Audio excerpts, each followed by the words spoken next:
Sir, bakit kayo naiiyak? Naiiyak ako dahil pag naalala ko yung pinagdaanan namin, sobrang hirap.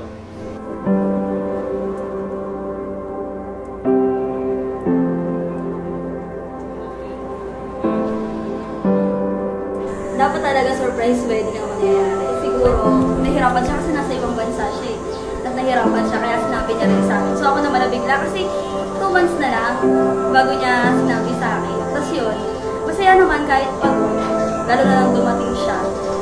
Lalong naging mas okay lahat.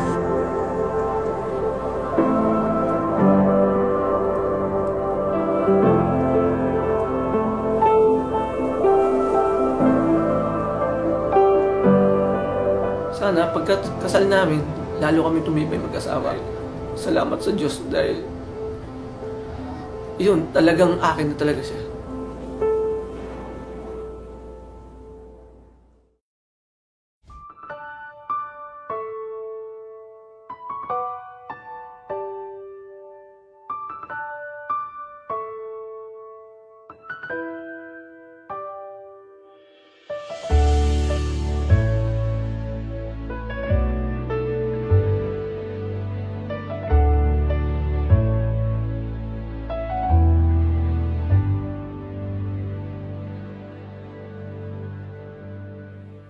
Mine, kung natatandaan mo, nung nililigawan pa lang kita, tinanong kita kung sakaling ikasal ka, saan mo gusto magpakasal.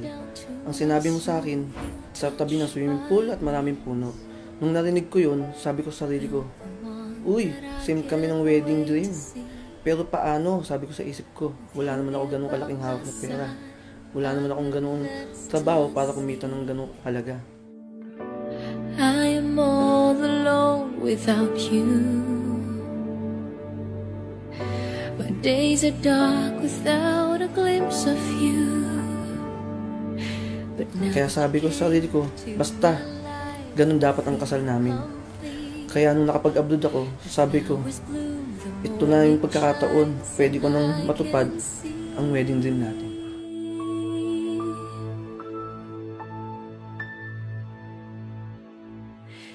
Your love is like the sun that lights up my whole world. I feel the warmth inside. Your love is like the river that flows down through my veins. I feel the chill inside.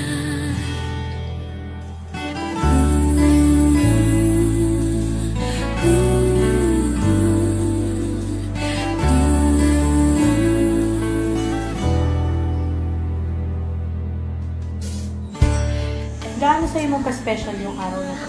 Special, syempre. Ano? Special dahil kakasalok sa taong mahal ko. Finally, eto na, malapit na, kakasal na tayo. Hindi ko daw iiyak. Sobrang thank you sa effort, sa pagsiset up, sa pagiging loyal, sa pag-aantay, sa pagtitiis. But now that you came into my life, I feel complete. The flowers bloomed. Na-appreciate ko lahat. Thank you. Mahal na mahal kita.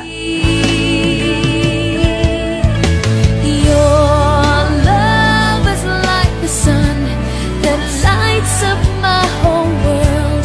I feel the warmth inside.